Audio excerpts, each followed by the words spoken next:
Hi, and welcome to the show. Subscribe at kevinmd.com/podcast. Get CME for this episode by clicking on the CME link in the show notes. Today, we welcome back Arthur Lazarus. He's an adjunct professor of psychiatry, and he's the author of the book, Every Story Counts, Exploring Contemporary Practice Through Narrative Medicine. Arthur, welcome back to the show. Thanks for having me back, Kevin. Appreciate it.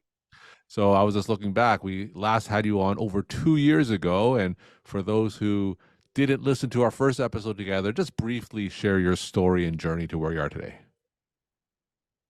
So 2 years ago, we discussed an essay that I had written about Simone Biles, and I had questioned whether she would be as well received, among the medical profession as she was among the general public and people who understood that she was struggling with mental health issues, and they took her under their wings, and she got proper treatment, and look where she is now, better than ever, right? So I question whether, we would also treat our residents, our medical students, and even practicing physicians in the same way, that maybe the medical profession would not be as kind. So we discussed that a couple of years ago, and actually that became one of the essays in the book. So just to backpedal just a moment, at around the time of the lockdown, that is COVID-19, 2019, like many folks, I had more times on my hand. I know others were busy on the front lines and practicing, but I was in an administrative position, so I wasn't practicing at the time,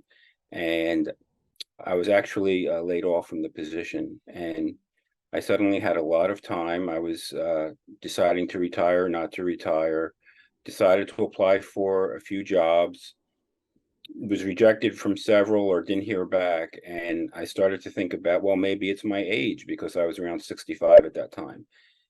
And then I started to read about, age discrimination, also known as ageism.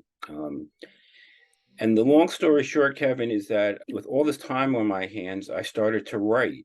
And I had done a lot of writing in my career, but it was mostly professionally oriented and academically oriented.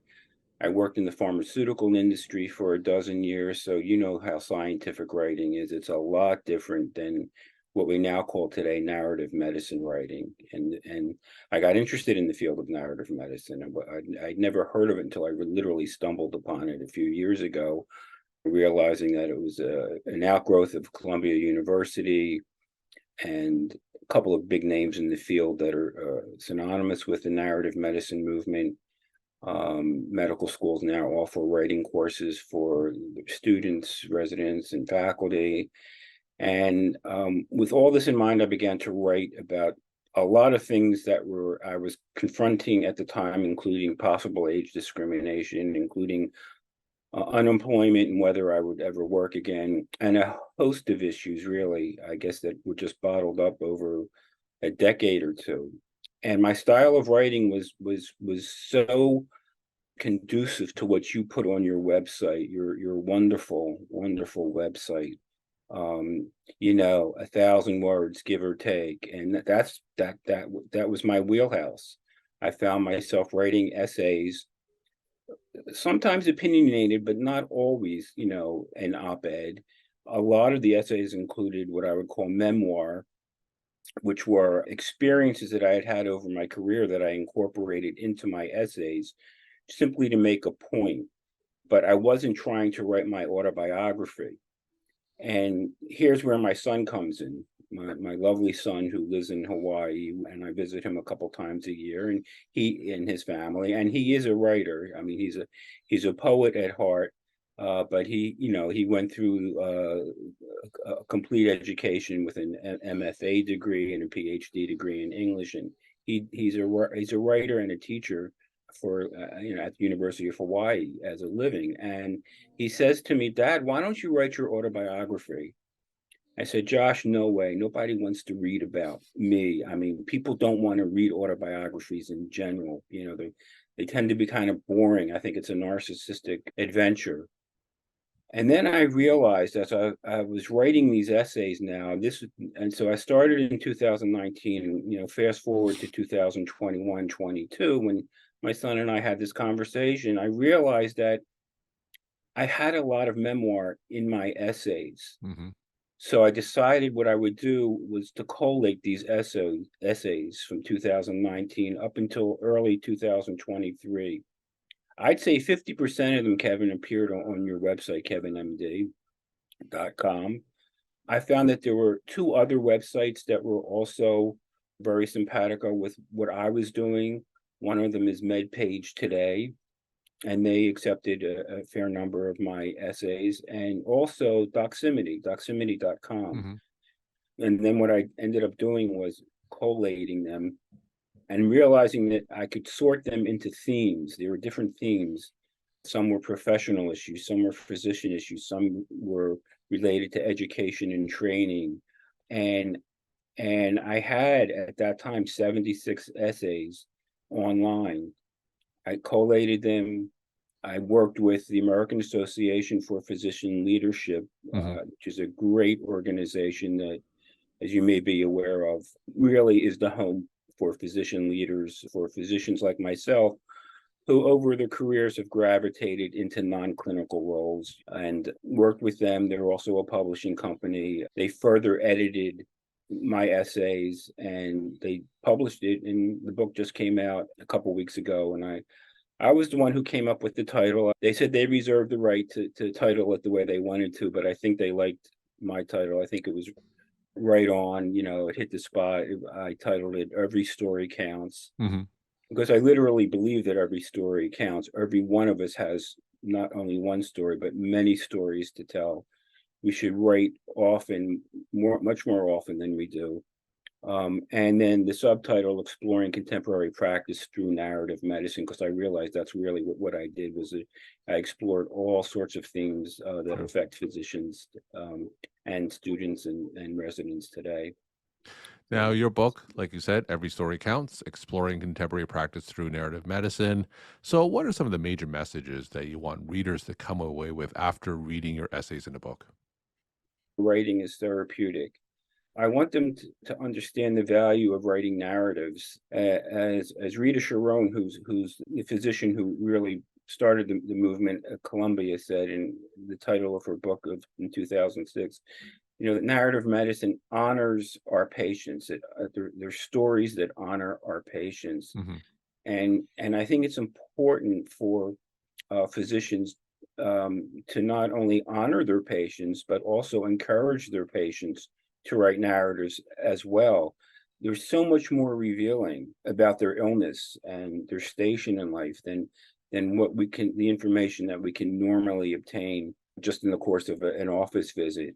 There's a drill that Columbia devised that has been adapted and modified by many other narrative medicine programs, known as close reading, where physicians will really look closely at the narratives written by their patients, or they will share their own narratives, and really try and draw away from that close reading. What are the important aspects of this patient's story, and where is she going? How is she coping and handling the illness? So I would like, basically physicians to understand more about the field, the importance of it for themselves as well as for their patients. And secondarily, I think what I'd like physicians to come away with is an understanding that the medical profession is in crisis right now, and they don't need me to tell them that. All they have to do is read the essays and op-eds on your own website, and you'll see that we are a profession in crisis. And I discuss a lot of these themes in my book, from burnout to demoralization to moral injury to the corporatization of America to the medical industrial complex run amok. All of these things have contributed to a demoralization. I was just reading a study that was literally came out within the last couple of days Hmm. of survey of over 2,000 medical students and nurses, a global study, not only in the US, but in other countries around the world. And it was done by the publisher Elsevier. And over 54% of medical students had strong ideas about graduating medical school and going into non-clinical careers. Hmm. I think that number was beyond surprising. It's astounding. Most physicians who enter non-clinical careers usually wait till mid-career or later.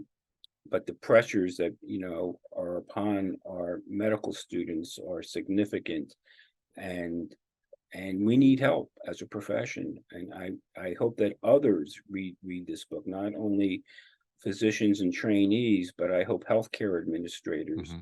read the book. I hope, politicians and lawmakers read the book as well and understand the gravity of the situation. Now, one of the themes that you write about is the importance of physician advocacy. So tell us more about that and why is that so important and how can we do that? It's a great question. I mean, the why is obvious. We're just so outnumbered, Kevin. Yeah. We are, there was this famous study that showed that for every physician, there was like 20 or more administrators, Yeah. We're just so outnumbered. We have a weak voice. And on top of that, we're in the midst of an internecine war. In other words, we are a house divided. We have so many specialties and subspecialties, and our goals are different. They're not unified, so that we can't even it's dysfunctional, just like Congress is. We can't agree among ourselves really what direction we ought to go in, and so forth. And so as it's gotten to the point where, like, KP went out on strike a few Yeah. weeks ago, I mean, that is a form of advocacy. It's very difficult. I've often thought about it. I mean, there's things that we can be doing, joining professional organizations like AAPL and others that also advocate for us. The AMA is a huge, advocate for us, but again, us is not unified, and I think it has to start with the unification of the profession, perhaps, a unionization of the profession in order to make the gains that we need.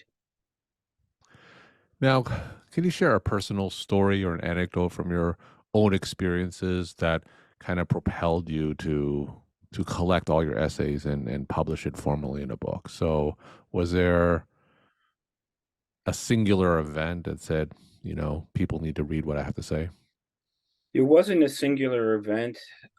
There were just many events at different times of my life that crystallized certain, kind of ideas or a realization that the profession needs help, that our trainees need help, that physicians in practice need help. And then there were other, situations that were strictly, related to, the doctor-patient relationship and my own experiences with certain patients. So as I'm talking to you, one comes to mind where, it's in the book, where I was a resident actually at the time, and I was seeing a patient in psychotherapy, and it was her first appointment with me, and it was a relationship issue. And I thought that the initial session went quite well, Kevin. And at the end of the session, the standard line, same time next week. And she looked at me and she said, "No, I won't be coming back to see you." And I was, a little shocked, and I asked why not. And she said, "Look at your plants in your office." And, I did look around and she said, "They're all wilted." They're all, she said, "If you can't give your plants a little TLC, how are you going to take care of me?" So I admit I didn't have a green thumb. I left the gardening to my wife. She enjoyed Mhm. that. I just didn't enjoy, gardening, but that's no excuse for not at least watering, plants in my Sure. office. And so they didn't look alive, and so she didn't want to see me again if that's the way I treated my plants. So from that was a pretty eye-opening experience, that patients look beyond just the clinician, Yeah. and your nonverbal actions are important, and other things that they take in, through all their senses. And from that time on, I made it a point, obviously, never to let my plants go dry. And it just struck me also that, especially in psychiatry, in my field, how we really, really need to be omnipresent and Mhm. always present for our patients, and make sure that we impart, empathy at all times. We're talking to Arthur Lazarus. He's an adjunct professor of psychiatry, and we're talking about his book, Every Story Counts: Exploring Contemporary Practice Through Narrative Medicine. Arthur, let's leave with some take home messages with the Kevin MD audience. Buy the book, please. That's the only marketing promo message I'll leave you with. As I said earlier, write, it's healthy, it's good for you. Maybe take a course, a graduate level course in narrative medicine writing. If you don't work in an academic environment that offers that type of a program, be open, be more open to yourself, with your colleagues, to your patients. Obviously, always respect privacy and boundaries. But I end with, the way I've been inscribing the book for a few people is, something to the effect that I hope you see reflections of yourself in my stories. And I think most people will, because, as the great Maya Angelou said, we are more alike than unalike. And that was really another inspiration for writing the book. I don't think I'm a unique individual. I think we are all more alike than unalike, and we need to begin sharing our stories. We need to begin telling our stories, and we need to begin forming bonds together to realize that we are all in this together for a common purpose of helping our patients. And those of us who are suffering and need additional help, let's get them that help as soon as possible and prevent one physician per day from taking his or her life. The book is called Every Story Counts, Exploring Contemporary Practice Through Narrative Medicine. Arthur, thank you so much for sharing your time and insight. Thanks again for coming back on the show. Always my pleasure. Thank you, Kevin.